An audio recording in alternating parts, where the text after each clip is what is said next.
Le Conseil des ministres a validé la liste des membres de la commission scientifique malgache en vue de la réunion sur les îles éparses avec la France, prévue le 30 juin à Paris. À 2 semaines de l'échéance, des doutes subsistent sur la capacité de la délégation à défendre fermement la souveraineté de Madagascar. Selon le dernier baromètre de Transparency International Madagascar, la corruption s'aggrave dans les hôpitaux publics, affectant les soins, les médicaments et les opérations. Elle menace les droits des citoyens, fragilise la confiance aux acteurs de la santé et peut coûter des vies.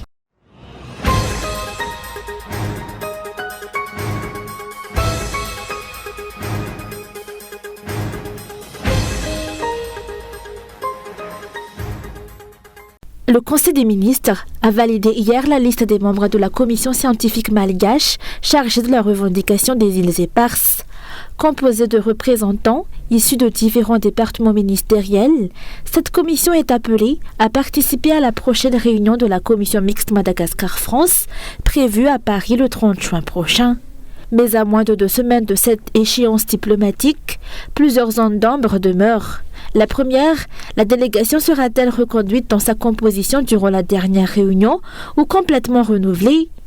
Dans le second cas, cela pourrait signifier un retour à la case départ, les avancées réalisées depuis 2019 risquant d'être diluées dans de nouvelles discussions. Pour rappel, la dernière réunion de la commission mixte s'était tenue à Madagascar le 18 novembre 2019.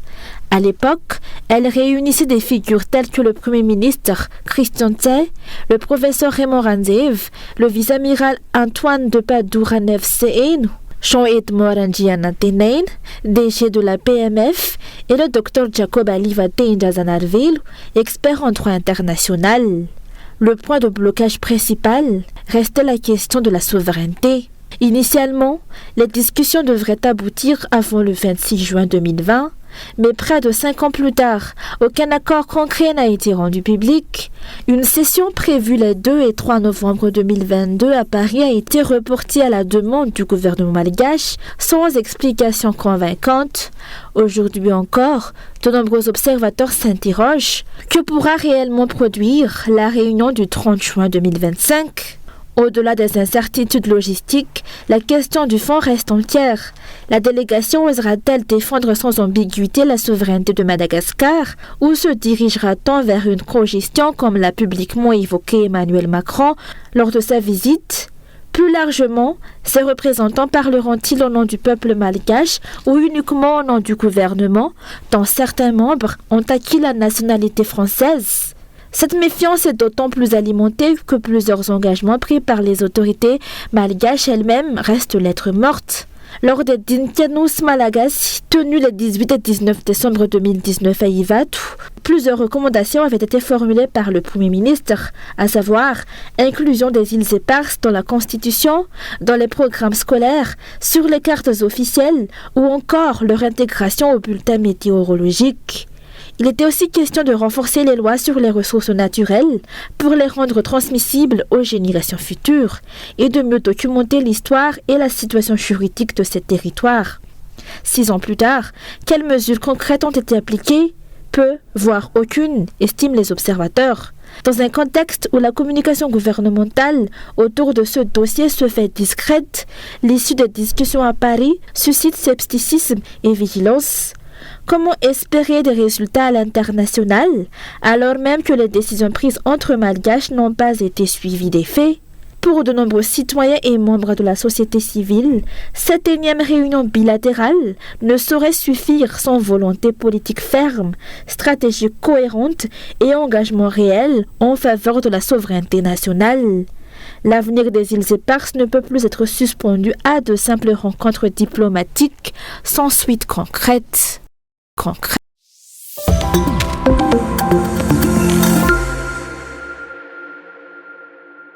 Selon la 3e édition du baromètre de la corruption dans le secteur de la santé publique, présenté ce jour par Transparency International Initiative Madagascar, les hôpitaux publics sont les principaux foyers de corruption dans le domaine de la santé, avec une augmentation significative des cas signalés.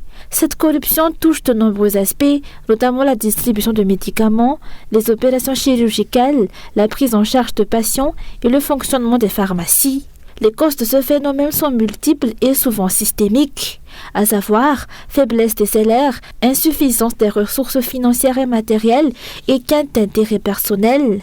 Cette situation porte gravement atteinte aux droits fondamentaux des citoyens, érode la confiance dans le système de santé et peut même avoir des conséquences fatales pour les patients. Le favoritisme est l'un des cas les plus rapportés. Dans les files d'attente, ceux qui connaissent un médecin sont traités en priorité. Il arrive aussi que le prix des médicaments soit gonflé en raison du manque de moyens dans certains CSB. La corruption peut aller jusqu'à coûter des vies. Nous avons documenté le cas d'une femme enceinte à qui l'on a extorqué une somme importante pour un accouchement, alors que ce service, en dehors des médicaments, devrait être gratuit. Dans certains centres, on demande jusqu'à 70 000 à 100 000 ariars pour accoucher. Face à cette réalité alarmante, la société civile a émis 8 recommandations. Parmi elles, il faut renforcer la transparence dans la gestion des établissements de santé, former les professionnels au principe d'intégrité et appliquer des sanctions appropriées. L'augmentation du budget alloué au secteur figure aussi parmi les priorités identifiées.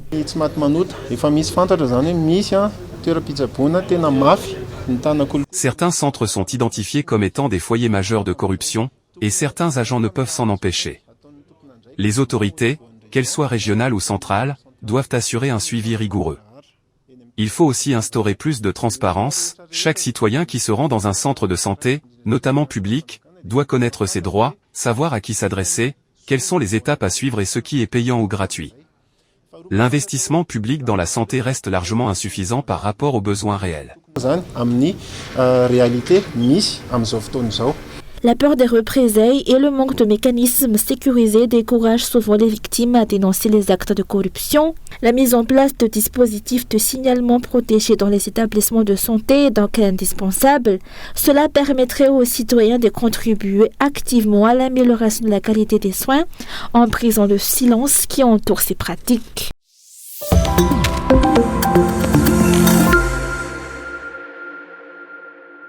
Le Conseil des ministres a validé hier le financement de l'expansion de la route reliant Tsarasotra à Ivatu, le long du projet Lac Arrive, à travers une contribution du Fonds routier national.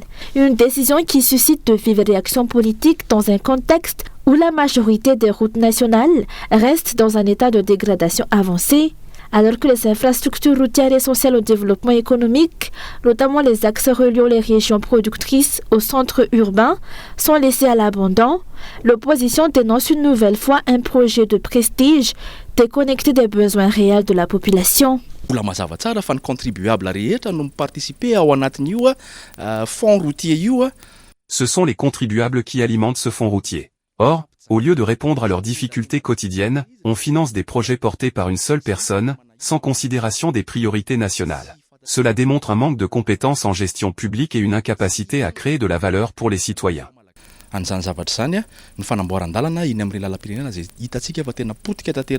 Le fonds routier, censé appuyer la réhabilitation des routes stratégiques à fort impact économique, semble donc détourné de sa mission. Selon ce dernier, cette décision politique illustre une gestion non transparente, marquée par le gré à gré, l'opacité et l'urgence de façade.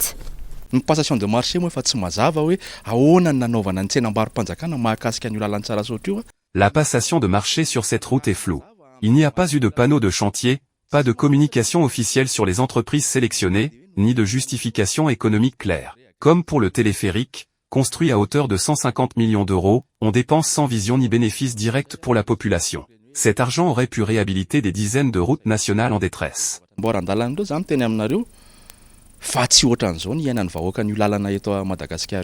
Selon les données officielles, plus de 67% des routes nationales sont classées en très mauvais état depuis 2023.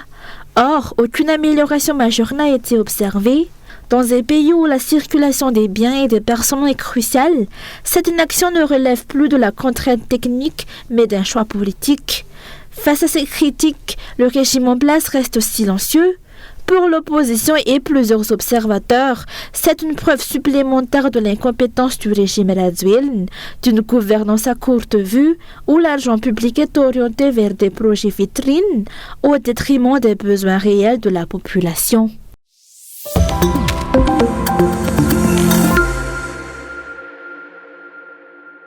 La difficulté d'accès aux sources d'information et la discrimination envers certains organes de presse à Madagascar, notamment dans le secteur public, constituent des obstacles majeurs à la capacité des journalistes d'enquêter librement et de fournir des informations complètes. De nombreuses informations sont dissimulées et ne sont pas destinées à être connues du public.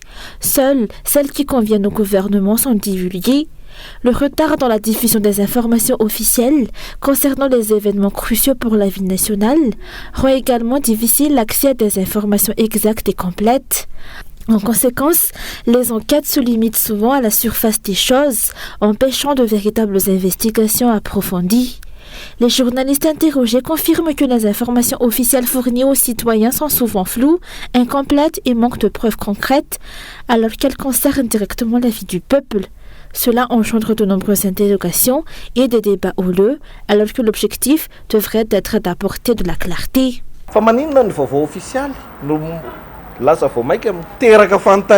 Les informations officielles devraient apaiser les tensions si elles sont transmises à temps, de manière complète et claire, avec toutes les preuves nécessaires. Si elles sèment la confusion et suscitent des questions, c'est qu'il existe un réel problème de transparence. Certains secteurs devraient pourtant garantir cette transparence de façon systématique, car cela relève de la loi et d'une gouvernance intègre. Or, ce n'est pas le cas aujourd'hui. Pour que le journalisme se renforce et prospère dans le pays, des informations exactes, complètes, fiables et délivrées en temps voulu doivent être accessibles au public. Cela ne peut être garanti que si les journalistes disposent de la liberté totale d'enquêter sans entrave et de publier des informations étayées, vérifiées et conformes à la réalité. Il est indispensable que les données officielles soient accompagnées de preuves tangibles afin d'éviter les interprétations biaisées et d'assurer une véritable mission d'investigation. Ce défi majeur auquel sont confrontés les journalistes malgaches est d'autant plus ardu qu'ils doivent faire face à diverses pressions et menaces lors de la collecte, de la rédaction et de la diffusion des informations.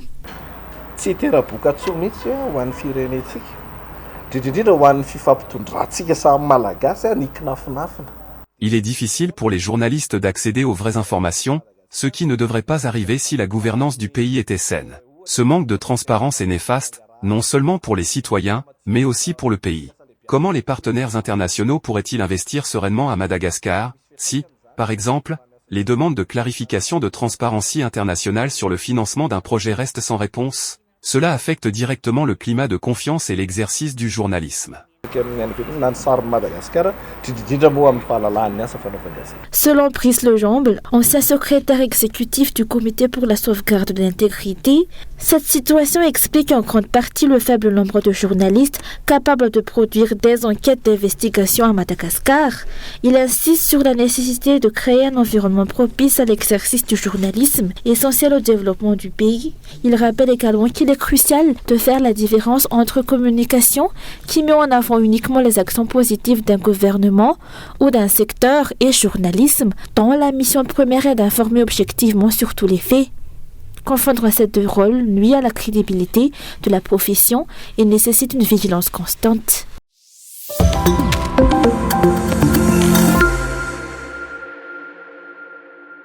30 acteurs judiciaires ont été formés cette semaine à Antananarivo sur les normes internationales relatives à la liberté d'expression, à l'accès à l'information et à la sécurité des journalistes. Cette session organisée par l'UNESCO intervient dans un contexte préoccupant où la liberté fondamentale recule à Madagascar. Au-delà des poursuites contre les journalistes et les lanceurs d'alerte, la liberté de manifestation est elle aussi de plus en plus restreinte, étouffant toute expression publique dissidente. Face à cette menace pour la démocratie, cette formation entre dans le cadre du projet Elaria Armada, financé par le Fonds des Nations Unies pour la consolidation de la paix et mis en œuvre par l'UNESCO, le Haut Commissariat aux droits de l'homme et l'UNICEF, en partenariat étroit avec l'École nationale de la magistrature et des greffes, UNMG, Objectif, renforcer les capacités de pouvoir judiciaire pour garantir l'état de droit, protéger les voix critiques et mettre fin aux procédures abusives visant celles et ceux qui osent s'exprimer. Tandis que la société civile et les partenaires internationaux redoublent d'efforts pour faire avancer la justice et les libertés publiques, le gouvernement malgache, lui, peine à faire preuve d'une réelle volonté politique. La répression des opinions divergentes et le verrouillage de l'information publique deviennent monnaie courante. Dans ce climat, la formation des magistrats apparaît comme une initiative essentielle pour éviter que la justice ne soit instrumentalisée au profit d'une minorité et pour préserver les droits des citoyens à s'exprimer librement.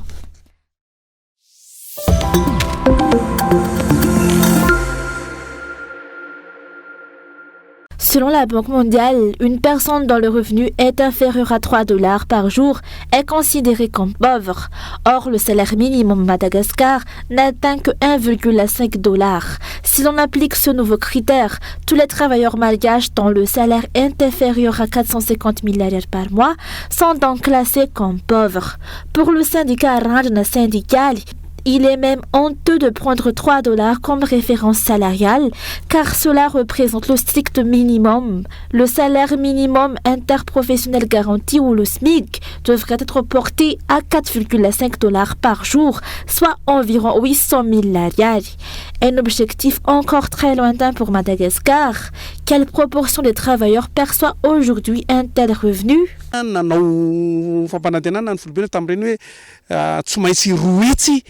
Le président avait promis un SMIC à 200 000 $, puis, en 2022, à 250 000 $. À l'époque déjà, nous dénoncions le fait que les dirigeants imposaient un salaire minimum inférieur au seuil international de pauvreté, fixé à $2. À Madagascar, chaque révision du SMIC reste toujours en dessous de ce seuil.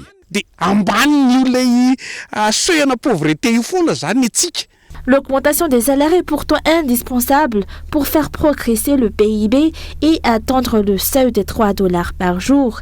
Mais dans un contexte économique difficile, les entreprises malgaches n'ont pas les moyens d'augmenter les salaires sans un accompagnement adapté.